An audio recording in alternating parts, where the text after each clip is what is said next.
सुप्रभात बच्चों, आप सब कैसे हो? आशा है आप सब घर पर ठीक होंगे। आज हम हिंदी का एक और पाठ पढ़ेंगे जिसका नाम है एकता टूटने पर।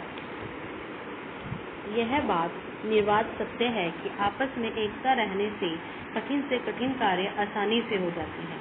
शत्रु हमारी एकता से भय खाते हैं। ऐसे में कुछ लोग इस एकता को तोड़ने का प्रयास भी करते हैं। अतएव यह आवश्यक है कि हम शत्रुओं के षड्यंत्रों के प्रति सतर्क रहें और अपने घर, परिवार, परिवेश और समाज में सबसे प्रेम बनाए रखें। यानी कि इस पाठ में हमें क्या सिखाया गया है कि एकता ही सबसे बड़ा बलवान है, यानी कि एकता में बल है। अब इसमें कहानी इस तरह से शुरू होती है। सुनहरा मुर्गा अपनी तरह का एक ही था, इसलिए बहुत से कसाईयों की नजर उस पर थी। काला बंदर भी अपनी तरह का एक ही था, इसलिए चिड़ियाघर के लोग उसे पकड़ने की कोशिश में थे। लाल अमरूद के पेड़ पर लाल लाल अमरूद लगते थे। उसके जैसा भी कोई दूसरा पेड़ वहां नहीं था, इसलिए फल वालों से लेकर स्कूल के बच्चों तक को उसके अमरूदों का लालच था। पर उन तीनों ने मिलकर एक ऐसी योजना बना रखी थी कि कोई उनका कुछ नहीं बिगाड़ पाता था। जब कोई कसाई मुर्गे को पकड़ने के लिए आता तो पेड़ उसे लुभाने के लिए 2-3 पके अमरूद नीचे टपका देता, यानी कि नीचे गिरा देता। उन अमरूदों की खुशबू ही ऐसी थी कि कसाई पहले अमरूद चखने में लग जाता और उस बीच बंदर 2-1 कच्चे अमरूद तोड़कर इस तरह उसके सिर का निशाना बनाता कि कसाई अपना होश खो बैठता। आखिर जब वह ऊपर की तरफ देखता तो बंदर मुर्गे को पीठ पर बिठाए मुंह बिचकाता नजर आता। मुंह बिचकाता मीन्स मुंह बनाना, मुंह चढ़ाना। कसाई हार कर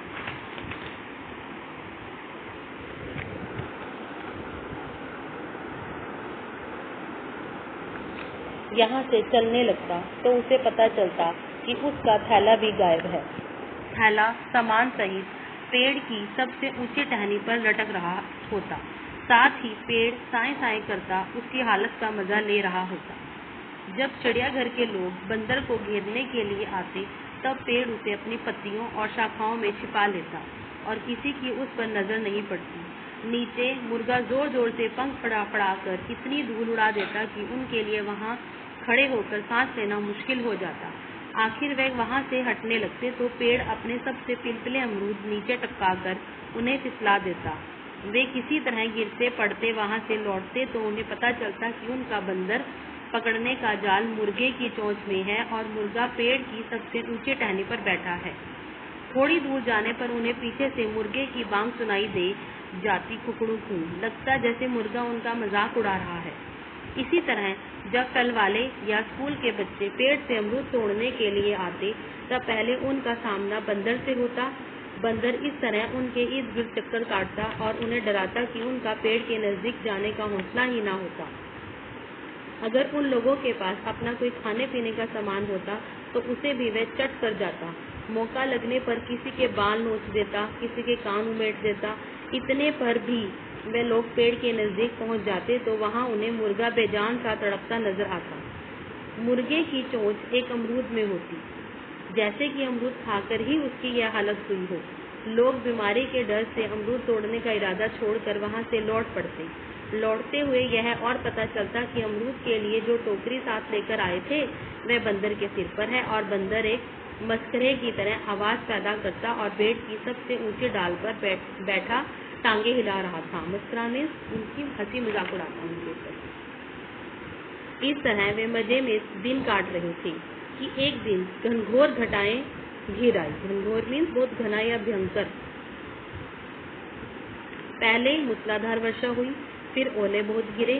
जब उन तीनों ने साथ मिलकर अपना अपना बचाव करने की योजना बनाई थी तब इस दिन की बात नहीं सोची थी कि पेड़ अपनी जगह परेशान था। ओलों से उसके सब अमरूद नष्ट हुए जा रहे थे। बंदर का अपनी जगह भीग कर बुरा हाल था। ऊपर से ओलों की मार उसकी जान ले रही थी। मुर्गे की भी हालत खस्ता थी। वर्षा से भारी होकर उसके पंख ही नहीं खुल पा रहे थे। ऊपर से ओलों की झड़ी उस पर गोलियां दाग रही थी। ये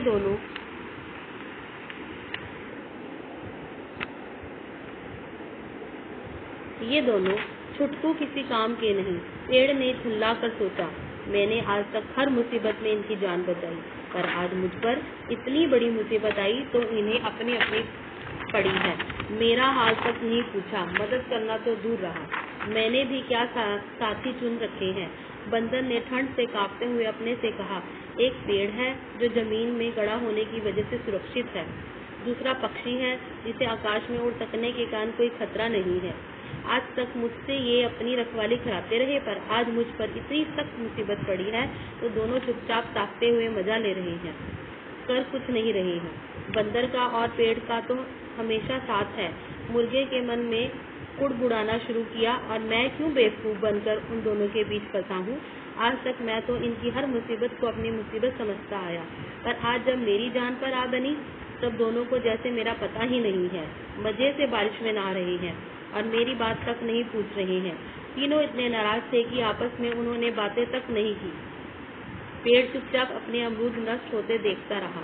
बंदर चुपचाप ठिठुरता रहा। मुर्गा चुपचाप उड़ता रहा।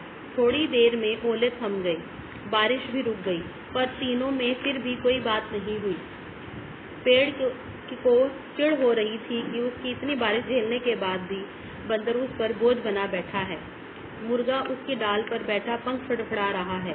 बंदर को गुस्सा आ रहा था कि उसे तो ठंड के मारे सन्नीपात मीन्स एक प्रकार का ज्वर यानी कि बुखार, और पेड़ है कि अभी भी उस पर बूंदे टपका रहा है।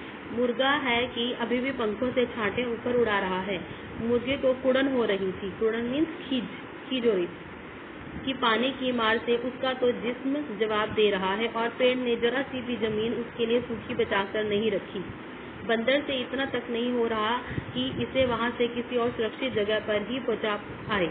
अगले रोज तक पेड़ की टहनियों पर पड़ा पानी सूख गया, बंदर का जिस्म सूख गया, मुर्गे के पंख सूख गए, पर तीनों ने आपस में कोई बात नहीं की। पेड़ सोचता रहा, अब आए इन दिनों पर कोई मुसीबत तो देखूंगा अपने को कैसे बचाते हैं।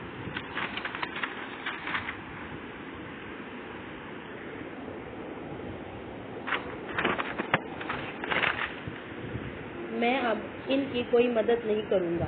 बंदर भी इसी तरह सोचता रहा। मुर्गा भी। उसी रोज एक कसाई आया। वह मुर्गे की तरफ बढ़ा तो पेड़ ने अमरूद नहीं टपकाया, ना बंदर ने मुर्गे को अपनी पीठ पर बिठाया, ना ही कसाई का थैला उड़ाया। मुर्गा कसाई के थैले में बंद हो गया तो बाकी दोनों ने सोचा, अब पता चलेगा। बड़ा मुर्गा बना फिरता था। कसाई मुर्गे को लेकर चला गया। अगले रोज चिड़ियाघर के लोग आए। उन्होंने बंदर को पकड़ने के लिए जाल बिछाया तो पेड़ ने वह टहनी ही टूट जाने दी।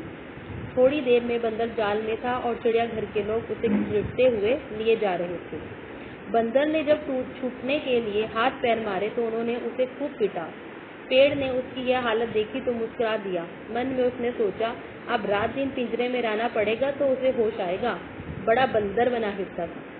उससे अगले रोज बहुत से लोगों ने पेड़ को घेर लिया। पेड़ ने सहम कर देखा कि उनके पत्थरों और डंडों का कोई जवाब उसके पास नहीं है। तड़ तड़ थोड़ी ही देर में उसके सारे अमरूद झाड़ लिए, और फिर किसी ने कहा कि पुराना पेड़ है, उसे काटकर उसकी लकड़ी जलाने के काम में लानी चाहिए। एक आदमी के पास कुल्हाड़ी थी। बस उसी समय पेड़ की जड़ पर कुल्हाड़ी चलने लगी। थोड़ी देर में अमरूद टोकरियों में भरकर जा रहे थे और पेड़ की लकड़ियां लोगों के कंधों पर लदक गई थी। एक गिलहरी वहीं रहती थी। मुर्गे, बंदर और पेड़ की आपसी योजना पर वह चकित हुआ करती थी। उसने मुर्गे और बंदर के बाद पेड़ को इस हालत में जाते देखा तो लंबी सांस के साथ मन में कहा, जो हो रहा है यह भी लोगों का चूल्हा जलाने हैं। बड़े दोस्त बने फिरते थे। यहीं पर यह कहानी खत्म होती है। इस कहानी में हमने क्या सीखा कि जब तक वो तीनों एक थे, मुर्गा, बंदर और पेड़, तब तक उन्हें कोई हरा नहीं रहा था। वो एक साथ जीवित थे। जैसे ही उनके पर मुसीबत आई, उन्होंने अपनी एकता छोड़ दी, है ना, अलग अलग अपने अपने बारे में सोचने लगे और इस तरह से वो है बर्बाद हो गए। अब ये कहानी यहीं पर खत्म होती है। मैं कल जून पर इस कहानी को डिस्कस करूँगी। धन्यवाद।